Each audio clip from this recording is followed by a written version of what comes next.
The coffee went cold before she realized he wasn't coming. Booth 7 empty for the first time in 3 years. And then the door opened. 2 bodyguards. A man in a black suit.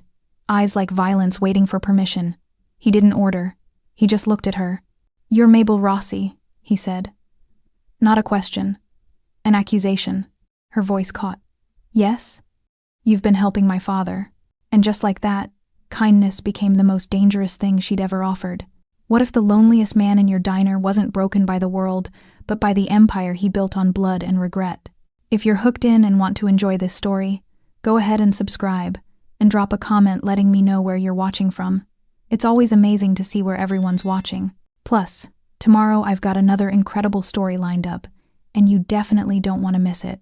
Alright, back to the story. Mabel Rossi was 26 years old and running on fumes financially, emotionally, spiritually. Kindness cost nothing, so she gave it freely. Her recipient was Vincent, a quiet ghost who wore the same brown fedora every morning and sat by the window like he was waiting for death to remember his address.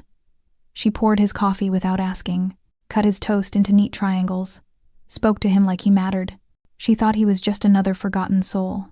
She didn't know his name was written in blood across Brooklyn. She didn't know his silence was armor. And she certainly didn't know that his son, the youngest, most ruthless mafia boss in the city, was about to walk through that door with murder in his eyes and 2 bodyguards at his back. Because one cold Tuesday morning, Vincent's booth stayed empty. And when the door finally opened, it wasn't for coffee, it was for her. The bell above Luna's diner sang its tired song at 5:30 a.m., and Mabel Rossi was already behind the counter, tying her apron with practiced efficiency. The diner was a relic cracked vinyl booths, the color of dried blood, linoleum that stayed sticky no matter how hard she scrubbed, and the permanent smell of burnt coffee and broken dreams. For 3 years, this had been her stage.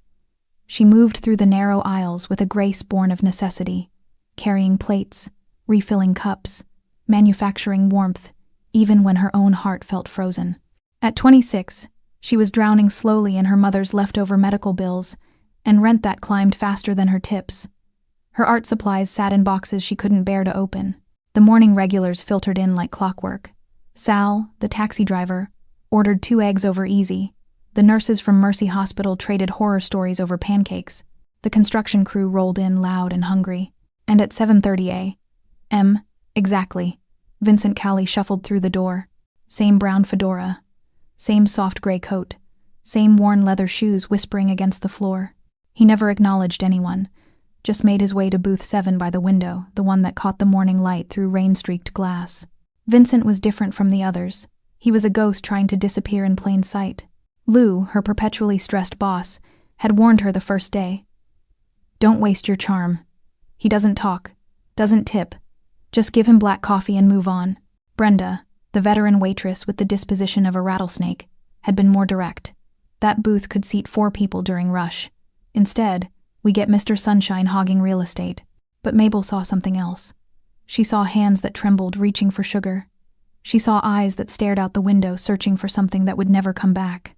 She saw loneliness she recognized in her own mirror, so she ignored Lou's advice. "Good morning," she said that first day, placing coffee down gently. Vincent grunted, didn't look up. For 2 weeks she tried, smiled, made conversation with silence, brought him fresh coffee before he asked. Then one Monday, Mabel noticed his arthritic fingers struggling with the butter knife, trembling as he tried to cut his toast. His jaw clenched in frustration and shame. She didn't think. She just acted. "Here, let me help with that." Vincent's hands froze. For the first time, he looked up, really looked at her. His gray eyes were storm clouds carrying decades of untold stories. Mabel cut his toast into 4 perfect triangles. Neat, manageable, kind. The diner noise faded into silence. Vincent's voice came out like gravel and smoke. "Thank you, miss." 2 words. But they landed like a benediction. "You're welcome, I'm Mabel." He nodded once. Sharp, deliberate. Something had shifted. Some wall had cracked. From that morning forward, it became their ritual. She'd cut his toast without asking. He'd nod his thanks. Sometimes he'd mention the weather. Once, he told her the rain reminded him of his late wife. Another time, he noticed her doodle on the order pad.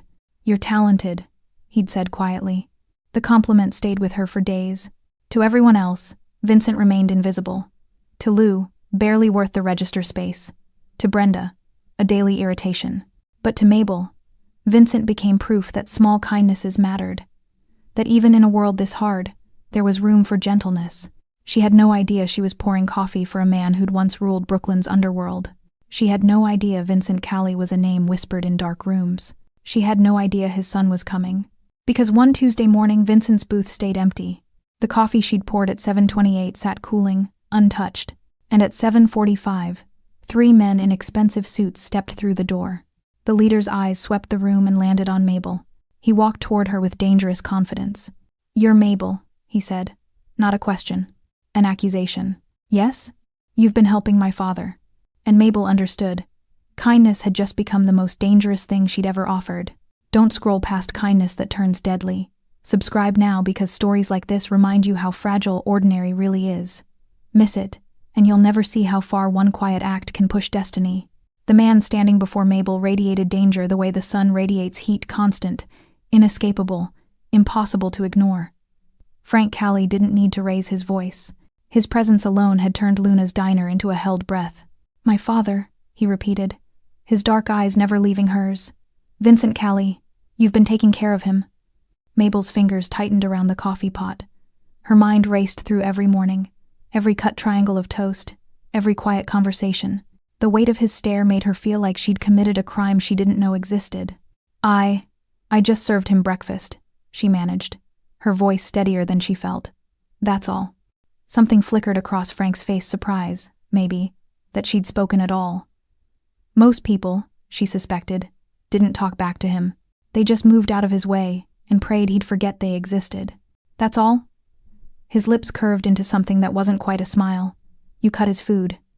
Talked to him like he mattered. Made him feel human again." He paused, and the silence felt like falling. "Do you know what that makes you? A waitress doing her job? Dangerous." The word hung between them like smoke. Behind Frank, his bodyguards remained perfectly still, hands folded, eyes scanning the room with the efficiency of men trained to identify threats before they materialized. Mabel's heart hammered against her ribs, but something in her refused to break. Maybe it was exhaustion. Maybe it was 3 years of swallowing her pride for lousy tips and groping hands. Maybe it was just that she had so little left to lose. "Where is he?" she asked quietly. "Vincent. He's never missed a morning." Frank's expression shifted a crack in the marble. For just a moment she saw grief flicker across his face before the mask returned. "That's not your concern. He's my customer. He's my—" She stopped herself before saying friend, because what were they, really?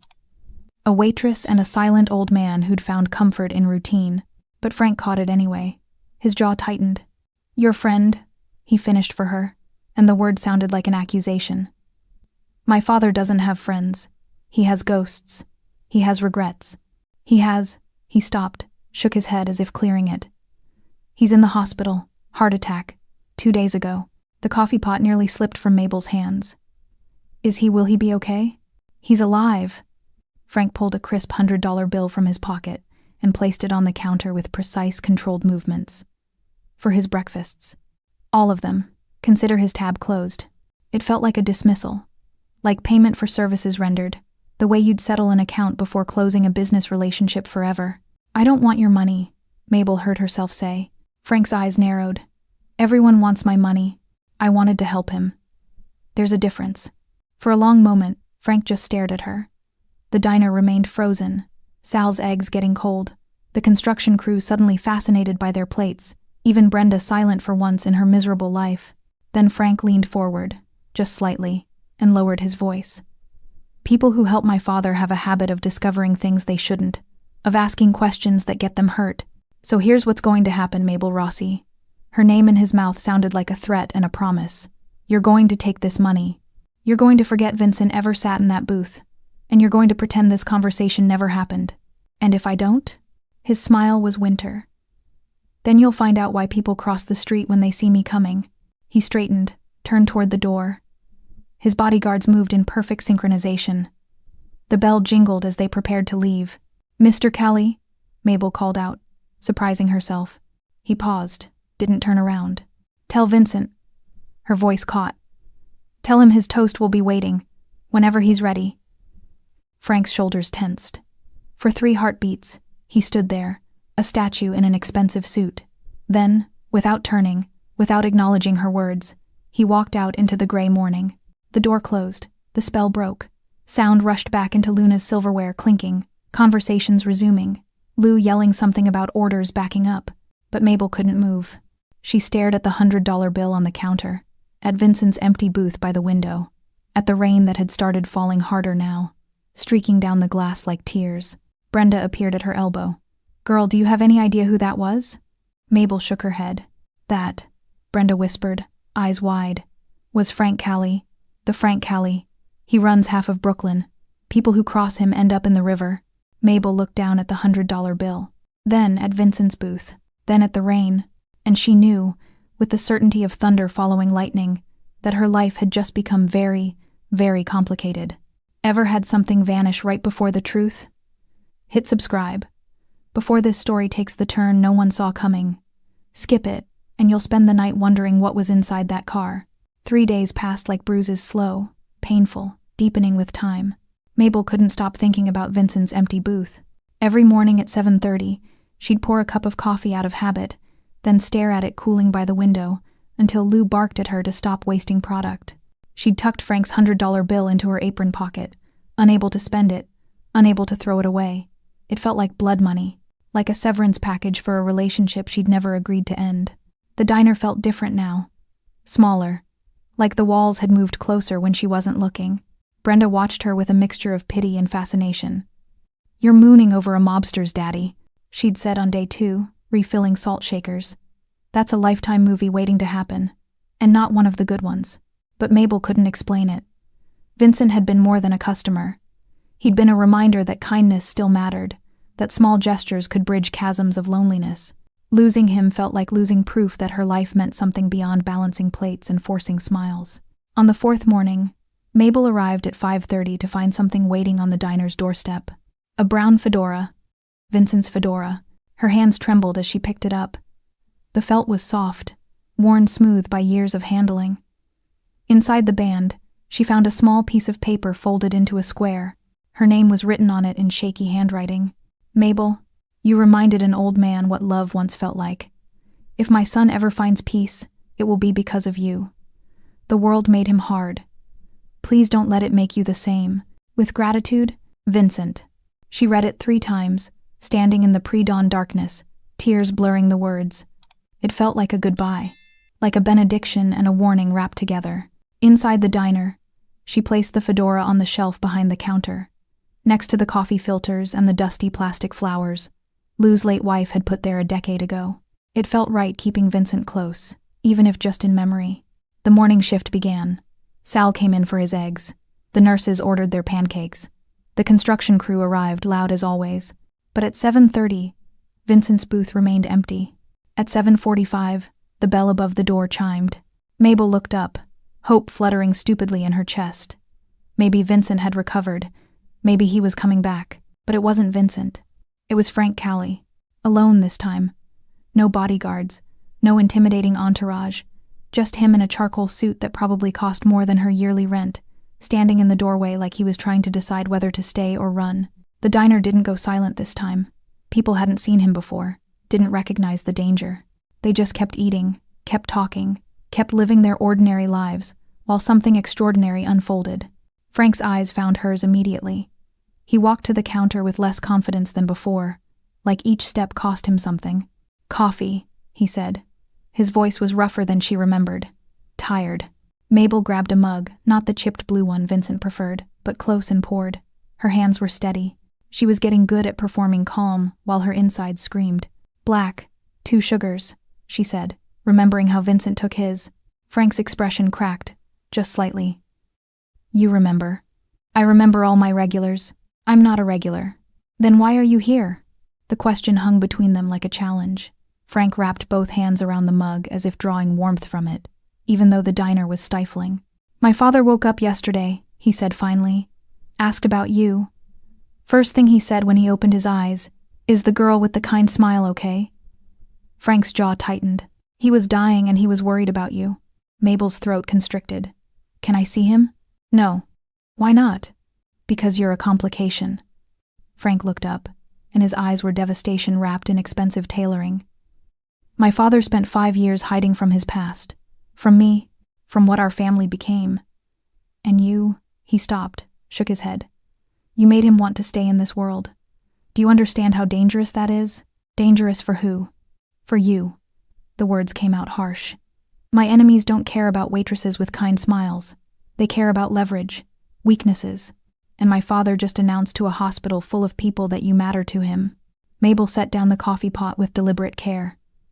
I didn't ask for this. Neither did he. Neither did I. Frank stood abruptly, pulled out his wallet. Stay away from my father. Stay away from me. Forget. Booth 7, Mabel interrupted. Vincent sat in booth 7.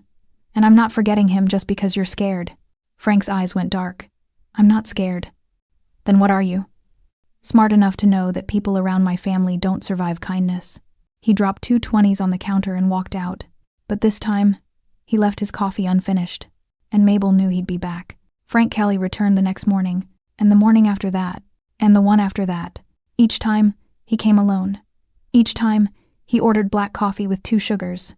Each time, he sat at the counter instead of Vincent's booth close enough to watch Mabel work, far enough to maintain the illusion of distance.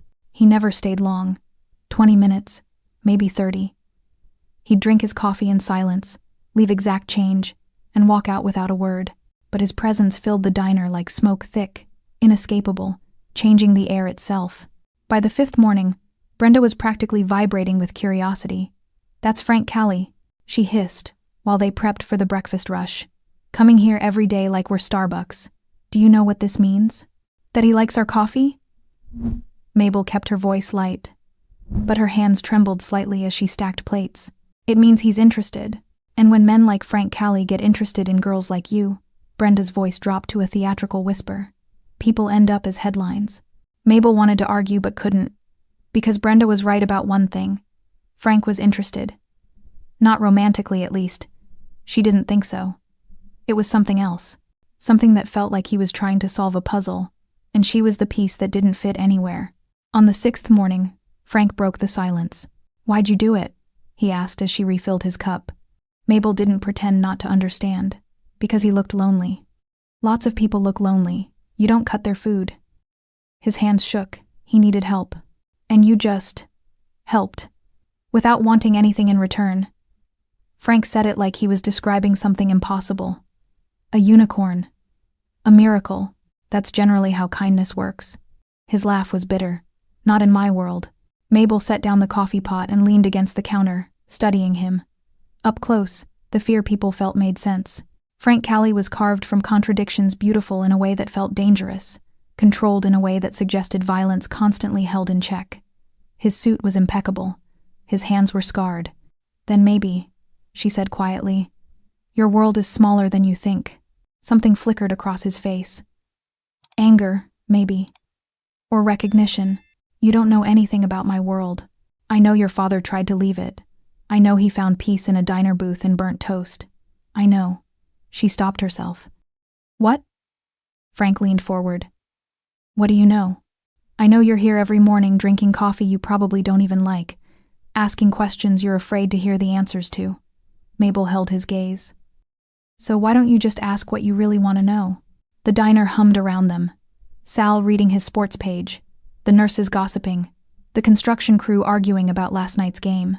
Normal people living normal lives while Mabel stood across from Brooklyn's most feared crime boss, daring him to be honest. Frank's voice dropped so low she almost didn't hear it. What did he talk about? When you were with him? The question cracked something open in her chest, because that's what this was really about. Not protection, not threats.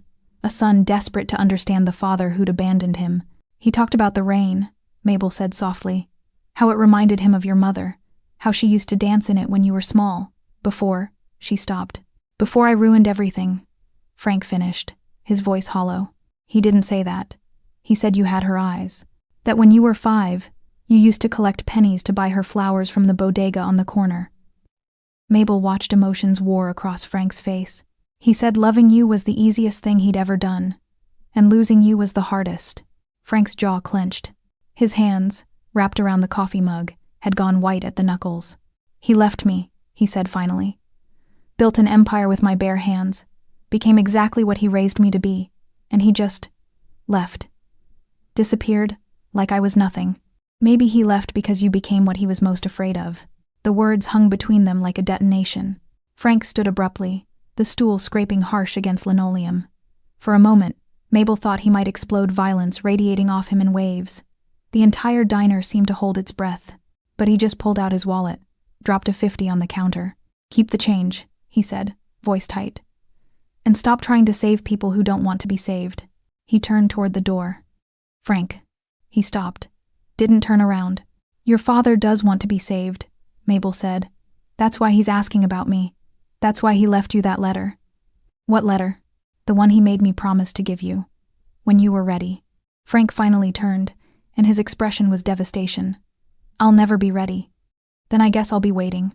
He left without another word. But Mabel saw it, the slight hesitation before he walked out. The crack in his armor growing wider. She'd seen that look before. On Vincent's face, the first time she'd cut his toast. The letter arrived on a Tuesday, delivered by a nurse from Mercy Hospital who looked uncomfortable holding it, like it might explode in her hands.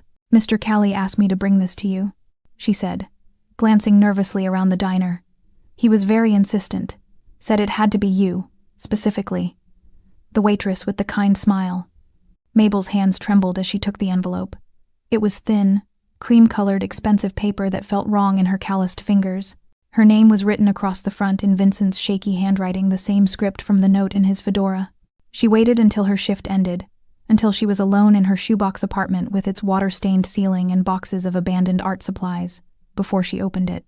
"Dearest Mabel, I am writing this with hands that barely remember how to hold a pen, so forgive me if my words wander like an old man's mind. You reminded me what love once felt like. Not the violent kind, the kind that builds empires and destroys enemies. The quiet kind, the kind my Maria had. The kind that cuts toast into triangles and asks about dreams, without expecting anything in return. My son doesn't remember that kind of love. He only knows the other, the kind that takes and demands and breaks. I made him that way. I built him from blood and fear, and then I ran from what I'd created. But he wasn't always a monster. Once, he was a boy who collected pennies for his mother, who cried when birds fell from trees, who wanted to be a teacher, of all things. Can you imagine? Frank Callie, teaching children about books and numbers instead of ledgers and bodies. I took that boy and buried him under concrete and rage. When I'm gone, and Mabel, I will be gone soon. Hearts like mine don't get many warnings. Someone needs to help him remember. Not to fix him, not to save him, just to remind him that the boy isn't completely dead. I think you might be the only person brave enough, or foolish enough. I haven't decided which. There's something Frank doesn't know. Something I've hidden for 5 years because knowing would destroy what little humanity he has left. His mother, my Maria, she didn't die in crossfire. She wasn't killed by enemies or caught in violence meant for me. She took her own life. She discovered what Frank had become. The rumors reached her, whispers of brutality, of executions, of a son who'd surpassed his father's cruelty. She confronted him one night, begged him to stop. He told her it was too late, that this was who he was now. 3 days later, I found her in our bedroom, pills, a note that said only, "I cannot watch my son become death itself." I told Frank it was a rival family, gave him a target for his rage, watched him build an empire on that lie because I was too cowardly to tell him the truth that his mother couldn't survive loving what he'd become. He thinks his violence was justice. It was grief eating itself alive. When I'm gone, give him the second letter, the one she wrote, the one I've been too afraid to share. Help him see what love really was. Not possession, not protection, just love. You have that in you, Mabel. I saw it in how you held my coffee cup like it mattered, how you spoke to me like I was human. Maybe you can do the same for my son. With all the gratitude my broken heart can hold. Vincent. Mabel read it 3 times, tears streaming down her face, hands shaking so badly the paper rattled. Inside the envelope was a second, smaller one, sealed, addressed in different handwriting, feminine, elegant, to my beloved Francesco. Maria's letter. The truth Frank had spent 5 years running from. Mabel held it like it was made of glass and dynamite. That night, she couldn't sleep. She kept thinking about Frank's face when he'd asked what Vincent talked about, the hollowness in his eyes, the way he'd said, "I'll never be ready," like he was sentencing himself. At 3 a.m., she stood at her window watching the street below. Rain fell in sheets, turning the Brooklyn night into liquid darkness. A black car sat across the street, engine off, headlights dark, but someone was inside, watching her building, watching her window. Mabel's heart stuttered. She knew, without seeing his face, who it was. Frank Cowley, sitting in the rain at 3 a.m, staring at the apartment of a waitress who'd promised to deliver a letter that would break him. She pressed her hand against the cold glass. In the car below, she saw the brief flare of a lighter, the glow of a cigarette, then the engine started. The car pulled away, swallowed by rain and darkness. But Mabel knew he'd be back. Because some storms don't pass, they just gather strength. Frank stopped pretending he came for the coffee. It started subtly arriving earlier, staying longer, asking questions that had nothing to do with his father. He'd watch Mabel work with an intensity that made her skin prickle, like he was trying to solve an equation that kept changing variables. "Why do you stay here?" he asked one morning, gesturing at the diner's cracked vinyl and flickering lights. "You're smart, talented. Vincent showed me the sketches you drew on napkins." Mabel's hands paused mid-pour. "He kept those? He kept everything you touched?" Frank's voice was quiet. "Like you were proof of something." "Proof of what?" "That good people still existed." The words landed soft but heavy, like snow that would later become an avalanche. Their conversations became a rhythm. He'd arrive at 7:30 Vincent's time and sit at the counter. She'd pour his coffee. They'd talk in the spaces between orders, building something fragile and unnamed between the breakfast rush and burnt toast. He told her about the boy who'd wanted to teach, about his mother's laugh, about the day everything changed when he'd watched his father nearly beaten to death and decided fear was better than love. She told him about art school, about her mother's slow death, about paintings she couldn't afford to finish, and dreams she'd buried under practicality. "You should paint again," Frank said one morning, his voice carrying an unexpected gentleness. "With what money?" He pulled out his wallet. "Don't," Mabel said sharply. "Don't do that." "Do what?" "Try to fix things with cash. I'm not a problem you can throw money at." Frank's jaw tightened. "Everyone else is. Then maybe that's the problem." The diner had started noticing. Sal watched over his newspaper with knowing eyes. Brenda whispered theories to anyone who'd listen. Even Lou, perpetually oblivious, had commented on their intense little coffee clatches. But it was the customers from Frank's world who worried Mabel most. She'd see them sometimes, men in dark cars parked outside, watching through tinted windows. Once, a man in an expensive suit came in, ordered nothing, and stared at her for 10 minutes before leaving. His eyes had been cold calculation. "They're checking you out," Brenda said nervously. "Frank's people, making sure you're not, I don't know, a cop, a threat. I'm a waitress. You're whatever Frank Cowley says you are. And right now, he's saying you matter." The thought terrified and thrilled her in equal measure. One morning, Frank arrived with blood on his knuckles. He tried to hide it, keeping his right hand in his pocket, but Mabel saw the split skin, the bruising already purpling beneath his expensive shirt cuff. "What happened?" She reached for his hand before thinking better of it. Frank pulled away instinctively. "Business." "That's not business. That's violence. In my world, they're the same thing." Mabel grabbed the first aid kit Lou kept behind the counter, mostly for burns and knife cuts. But it would work. "Sit. I'm fine. You're bleeding on my counter. Sit." Something in her voice made him obey. He sat on the stool like a scolded child while Mabel cleaned his knuckles with antiseptic. His hands were surprisingly elegant, long fingers, careful scars, the hands of someone who'd built empires and broken bones in equal measure. "Someone said something they shouldn't have," Frank said quietly. "About you." Mabel's hand stilled. "About me?" "That you were accessible. That maybe I'd lost interest. That they could." His jaw clenched. "I made sure they understood their mistake." "Frank." She looked up, meeting his eyes. "You can't hurt people who talk about me." "Why not?" "Because that's not protection. That's possession." "What's the difference?" The question hung between them, raw and honest.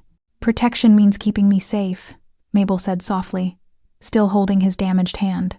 "Possession means controlling who gets near me. One is love, the other is fear." Frank stared at their joined hands, her small, calloused fingers wrapped around his bruised knuckles.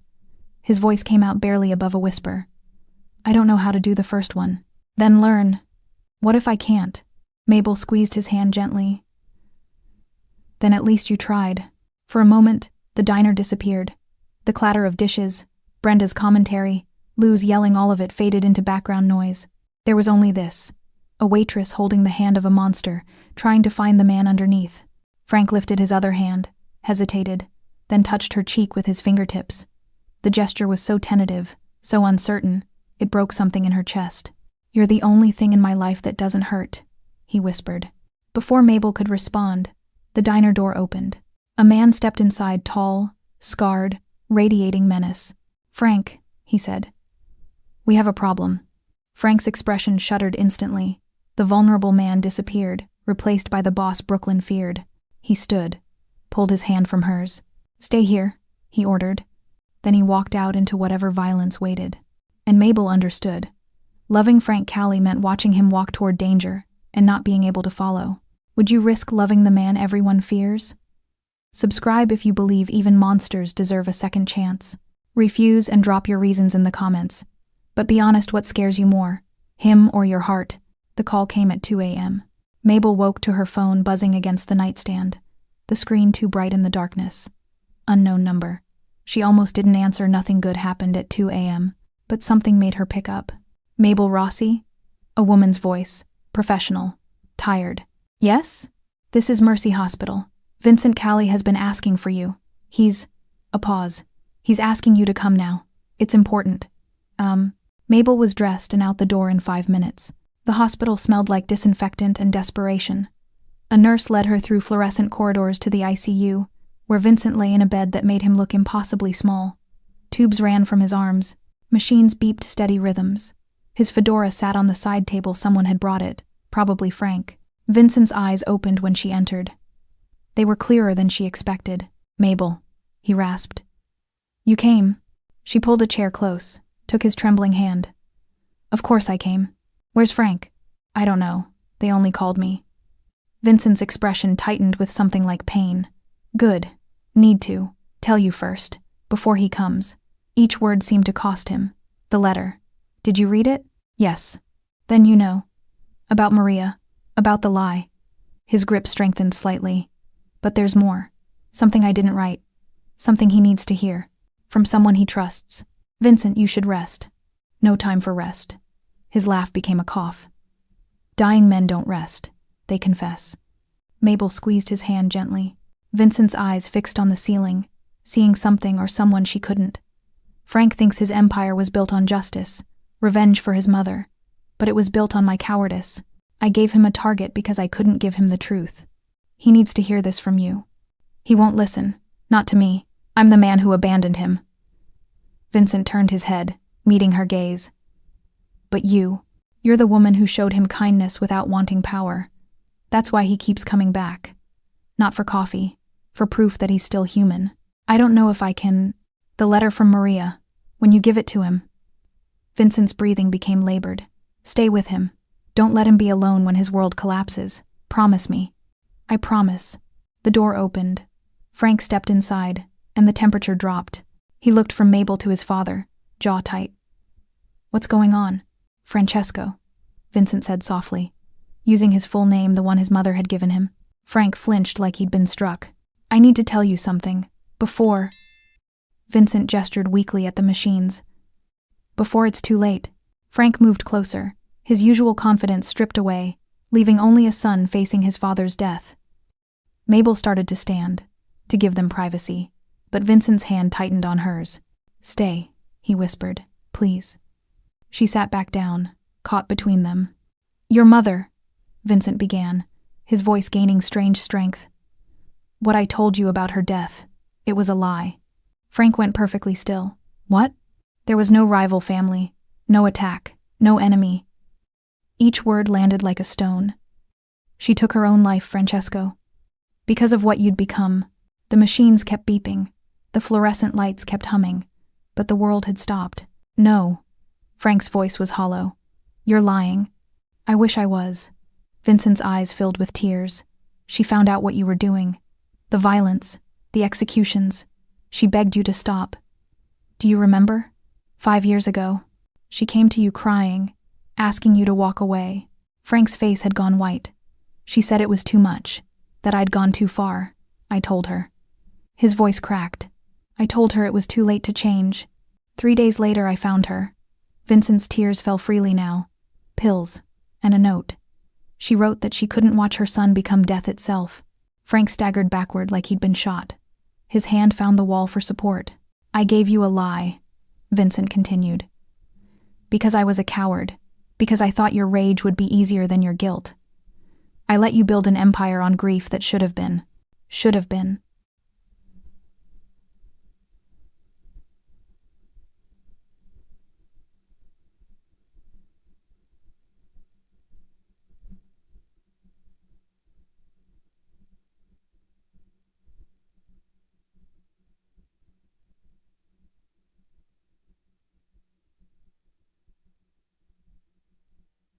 Mabel finished quietly. Vincent nodded. I'm sorry, my son. I'm so sorry. Frank couldn't speak. Couldn't move. He just stood there breaking in slow motion, every piece of certainty he'd built his life on crumbling. She left you a letter, Mabel said softly. Your mother. I have it. Frank's eyes found hers devastated, lost, searching for something to hold on to. 5 years, he whispered. Everything I did. Everyone I hurt. It was all. His voice shattered. It was all for nothing. No, Vincent said. Not nothing. You can still choose. While there's time, choose to be the man she wanted. The teacher. The boy with pennies. Frank slid down the wall until he was sitting on the cold hospital floor, head in his hands. And for the first time since she'd met him, Mabel saw Frank Callie cry. Frank didn't leave the hospital for 3 days. He slept in the chair beside Vincent's bed, refused food, barely spoke. Mabel brought him coffee from Luna's Black, 2 sugars, and sat with him in the terrible silence. Sometimes Vincent was awake, sometimes sedated. But Frank remained, a statue carved from guilt and grief. On the 3rd night, Vincent passed quietly. No dramatic goodbye, no final wisdom, just a breath that didn't come back, machines that suddenly screamed, and nurses who moved with practiced efficiency while Frank stood frozen, unable to process that the man he'd spent 5 years running from was gone. Mabel held his hand through it all, felt it turn cold as the weight of everything settled on his shoulders. The funeral was small. Frank had wanted it that way, no spectacle. No parade of criminals paying respects to a man they'd feared. Just a quiet ceremony at a cemetery on the edge of Brooklyn, where Maria was buried. Mabel stood beside Frank as they lowered Vincent into the ground. He wore a black suit that fit perfectly but looked wrong on him, like armor that no longer served its purpose. His face was a mask, but his hand trembled in hers. When it was over, when the last mourners had drifted away, Frank finally spoke. I need to read it, my mother's letter.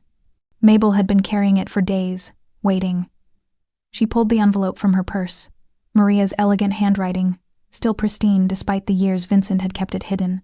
Frank took it with shaking hands.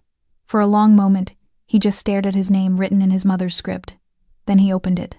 Mabel watched emotions cascade across his face as he read shock, pain, understanding, devastation. When he finished, he read it again. Then a 3rd time, as if repetition might change the words. Finally, he handed it to Mabel. Read it, please, out loud. Her voice trembled as she began. My beloved Francesco, if you're reading this, then I am gone, and your father has finally found the courage to give you truth instead of comfort.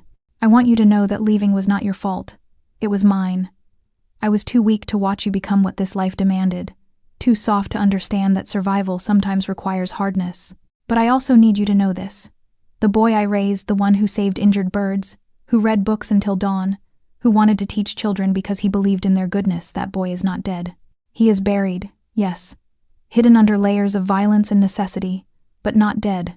I see him sometimes. In your eyes when you think no one is watching. In the way you still knock on wood for luck. In how you close your eyes when you laugh, just like you did as a child. Your father built you into a weapon. This life sharpened you into something terrible. But Francesco, my sweet boy, you chose to stay sharp. Every day, you make that choice. I cannot watch you choose darkness anymore. It breaks my heart in ways that have no repair. So I am choosing peace, and I am begging you from whatever comes after this to choose light. Not for me, not for your father, for the boy who collected pennies, for the man he could still become. Walk away, my son. Please, walk away before there's nothing left of you to save. With all the love a mother's heart can hold, Maria. Silence filled the cemetery. Even the wind had stopped, as if the world itself was holding its breath. Frank's voice came out broken. She asked me to walk away, and I told her it was too late. He looked at Mabel with eyes that held 5 years of accumulated pain. What if it is? What if I'm too far gone? Vincent didn't think so. Your mother didn't think so. Mabel stepped closer. And I don't think so. You don't know what I've done. The people I've hurt. I know you come to a diner every morning to drink coffee you don't like because it reminds you of your father. I know you ask about my dreams like they matter. I know you're capable of gentleness even when the world tells you it's weakness. She touched his face, felt him lean into her palm like a man starving for tenderness. That's who you are, Frank. Not what you've done, who you are. And who am I? Someone worth saving.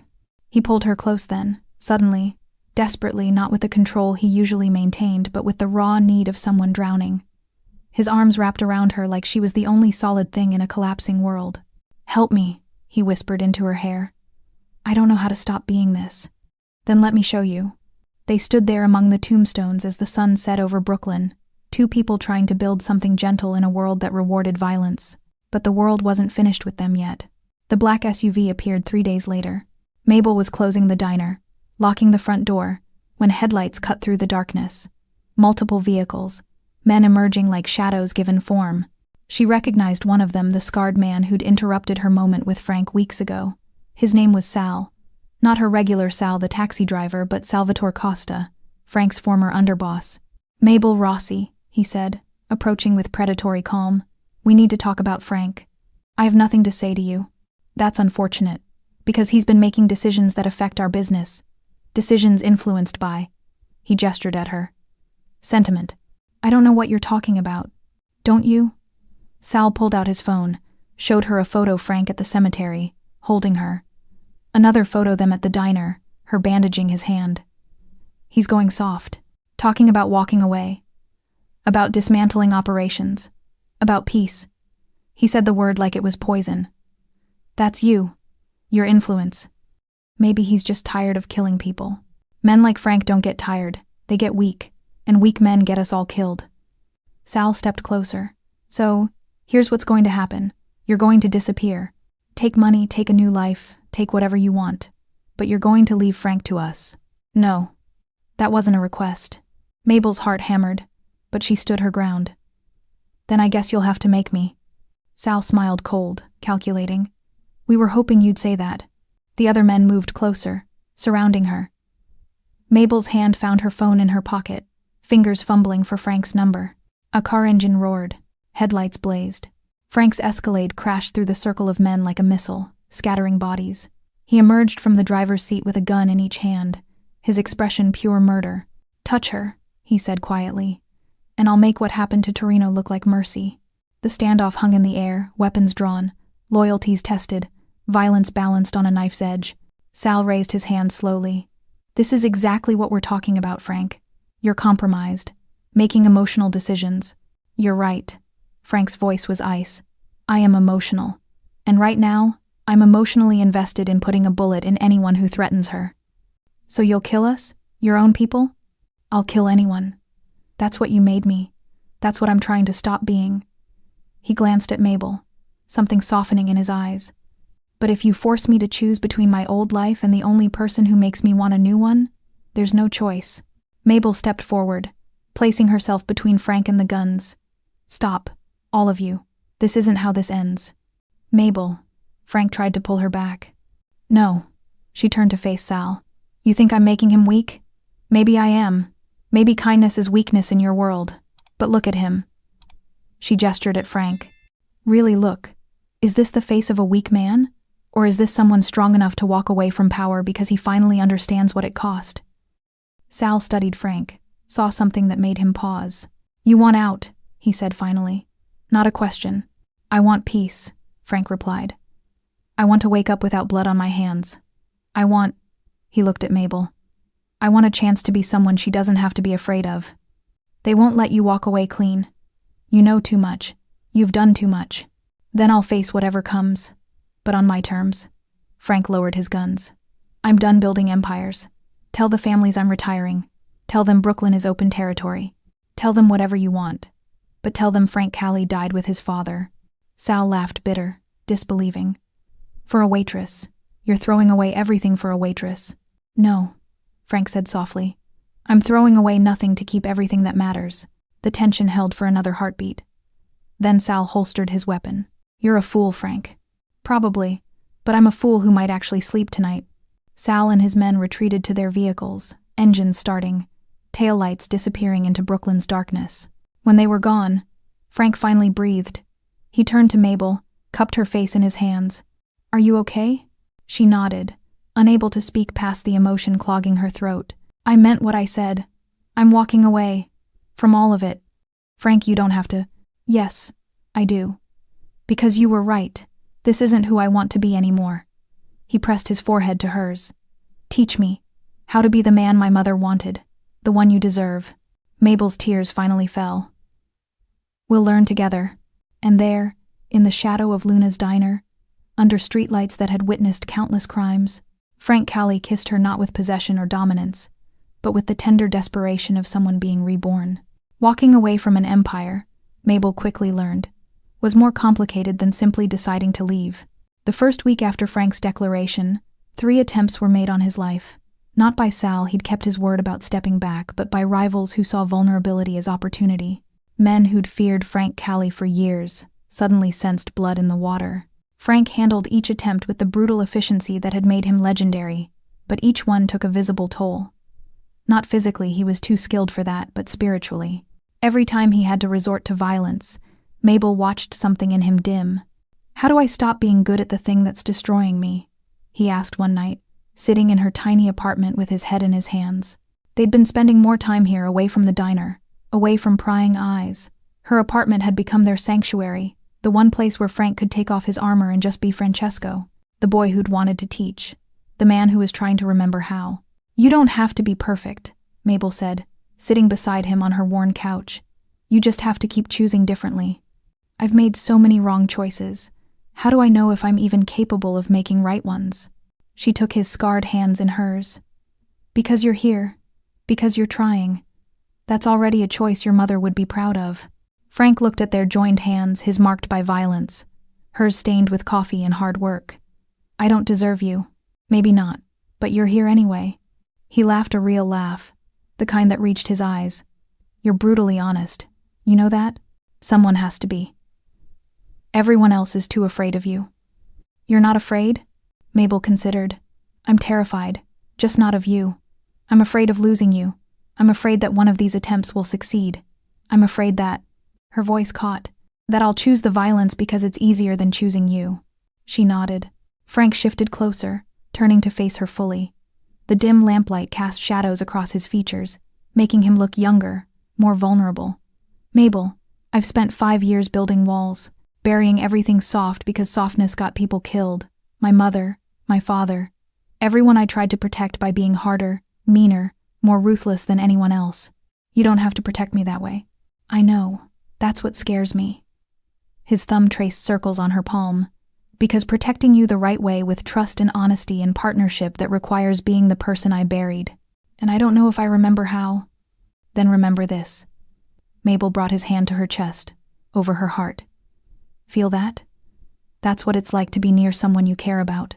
Not possess, not control, just care about. Frank's eyes darkened with emotion. His hand spread across her chest, feeling her heartbeat accelerate under his touch. It's fast. You make me nervous. I don't want to make you nervous. I want to make you... He stopped, struggling with words. I want to make you feel safe, happy, like your dreams matter, like you matter. I do feel that way. When you're like this. When you're just Frank. Not the boss, not the legend, just the man who drinks coffee he doesn't like because it makes him feel close to his father. Something broke open in Frank's expression. I love you. The words fell into the silence like stones into still water, creating ripples that expanded, changed everything. Mabel's breath caught. Frank, I know I shouldn't.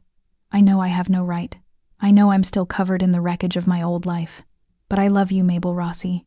I love how you see people. How you cut toast into triangles like it's an act of devotion. How you look at me like I'm someone worth saving even when I know I'm not. You are worth saving. Maybe. But that's not why I love you. I love you because you make me want to be worth it. You make me want to wake up and choose light instead of darkness. You make me believe that maybe the boy who collected pennies isn't completely dead. Tears streamed down Mabel's face. I love you too. God help me. I love you too. Frank cupped her face, his thumbs wiping away tears. Say it again. I love you, Francesco Colli. I love the man you are. The man you were. The man you're trying to become. He kissed her, then soft at first, tentative, like he was afraid she might break. But Mabel pulled him closer, deepening the kiss, pouring 5 years of loneliness and 3 months of growing feelings into it. When they finally broke apart, both breathing hard, Frank rested his forehead against hers. I don't know how to do this, he whispered. The normal relationship thing. The building a life thing. Neither do I. We'll figure it out together. What if I fail? What if I slip back into? Then I'll be there to remind you who you are. And you'll do the same for me when I forget I'm more than just a waitress drowning in debt.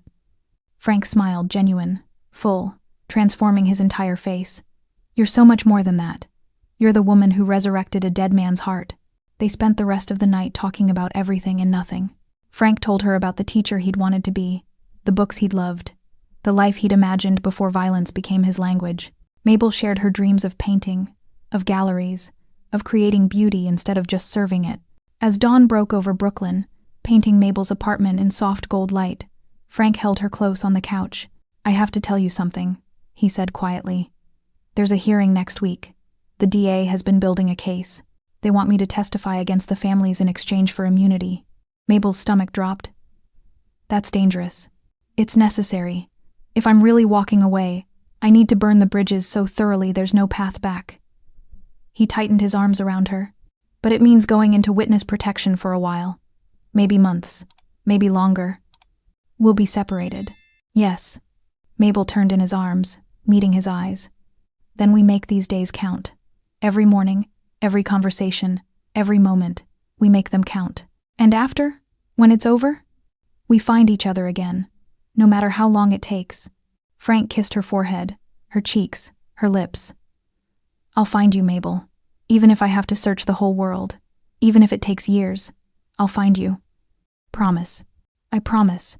They sealed it with a kiss as the sun rose, two people who'd found love in the least likely place, holding on to each other as the world they knew prepared to burn down around them.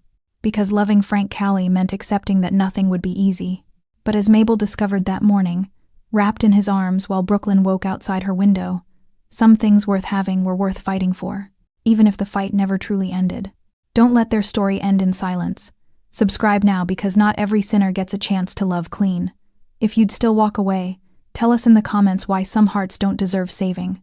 6 months later, Mabel stood outside Luna's diner with a paintbrush in her hand and tears in her eyes. The renovation had taken 3 months.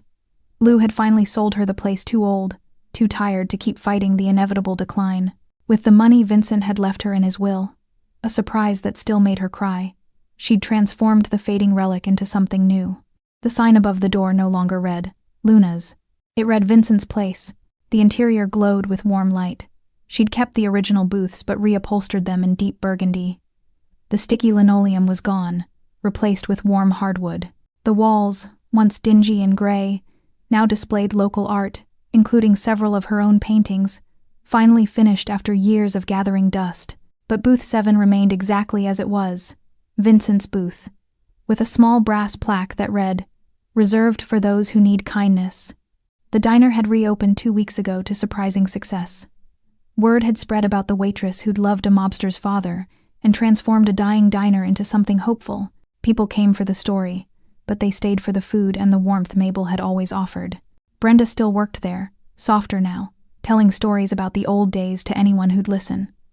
Sal, the taxi driver, still ordered 2 eggs over easy. The nurses still traded gossip over pancakes. But every morning at 7:30, Mabel still poured 2 cups of coffee.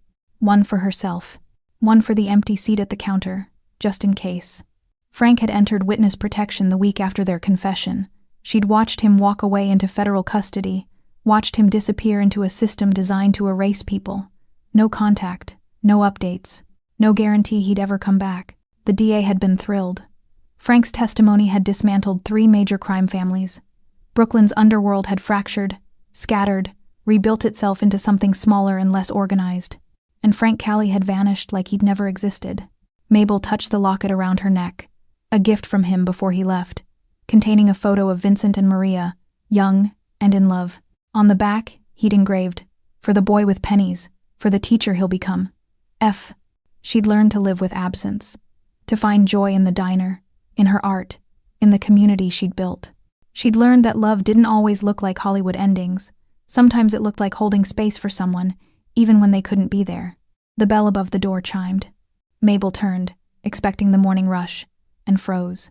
A man stood in the doorway, plain gray jacket, jeans, no expensive suit, no bodyguards, hair slightly longer, touched with more silver, glasses wire-rimmed, professorial. But those eyes. She'd know those eyes anywhere. "Frank?" Her voice came out as a whisper. He smiled, nervous, hopeful, completely different from the dangerous man who'd first walked through that door. "Actually, it's Francesco now. I'm going back to my mother's name. Francesco Costa." Mabel's hands trembled. "You're really here. I'm really here." He stepped inside, looking around at the transformed space. "You did this? It's beautiful. Vincent left me money. I couldn't just. I had to make something good from it." Francesco's eyes landed on booth 7, on the brass plaque.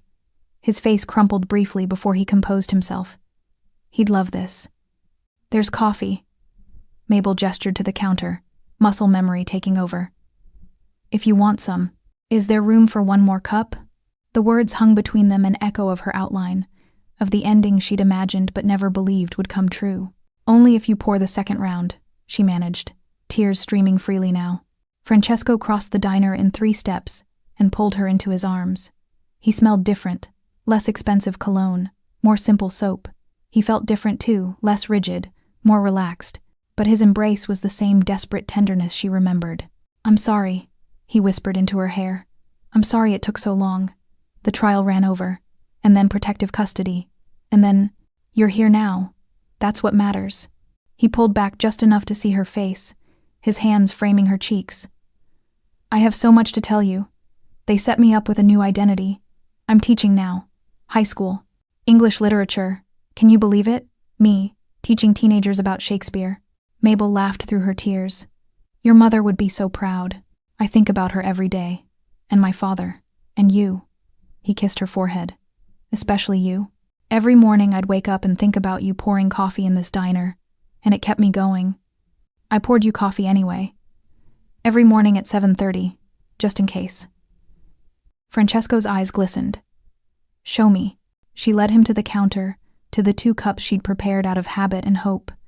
They sat side by side on the red vinyl stools, the same stools where they'd first built their fragile connection. "To new beginnings," Francesco said, raising his cup. "To old kindnesses," Mabel replied, clinking hers against his. They drank together as morning light streamed through the window, painting everything gold. "So what happens now?" Mabel asked. Francesco set down his cup and took her hand. "Now? Now I do what I should have done months ago." He slid off the stool and impossibly, wonderfully got down on one knee. Mabel's heart stopped. "I don't have a ring yet. I don't have much of anything, actually. Just a studio apartment and a teacher's salary and a second chance I don't deserve." His voice shook. "But I have love, Mabel. I have so much love for you that sometimes I don't know what to do with it all. You saved me.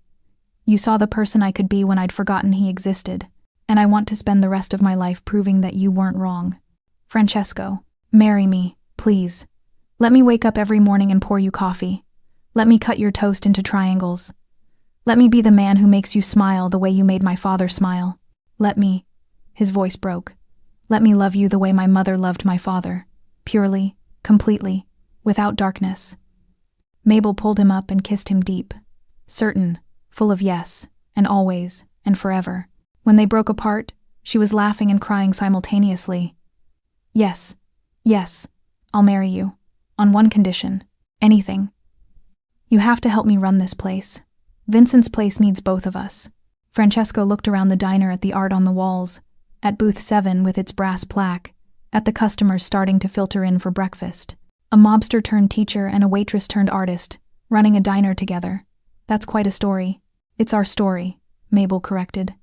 And it's just beginning. The bell above the door jingled as more customers arrived. Brenda walked in for her shift, took one look at them, and burst into tears. I knew it. I knew he'd come back. Sal, the taxi driver, ordered his 2 eggs over easy and left his usual tip, but added an extra 20 with a note. For the happy ending, some people deserve them. The nurses applauded. The construction crew whistled. Luna's no. Vincent's place filled with the sound of celebration. Francesco and Mabel stood behind the counter, hands intertwined, pouring coffee and cutting toast and building the life that violence had tried to prevent. Outside, Brooklyn hummed its endless song. Inside, love had the last word. Because sometimes kindness doesn't just save one person. Sometimes it saves 2. And sometimes, if you're very lucky, it saves everyone who witnesses it. Vincent's fedora still sat on the shelf behind the counter, next to the coffee filters, a reminder of where it all started.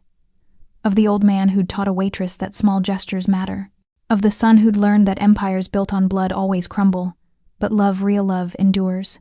As the morning rush swelled around them, Francesco leaned close to Mabel and whispered, "Thank you." For what? For cutting my father's toast, for seeing past the monster, for teaching me that redemption isn't about forgetting who you were, but about choosing who you'll become. Mabel squeezed his hand. We chose each other. That's all that matters. And as the sun climbed higher over Brooklyn, Vincent's place, a diner built on kindness, saved by love, and blessed by the ghost of an old man who'd believed in both, became exactly what it was always meant to be. Home. Thanks for sticking with this story till the end.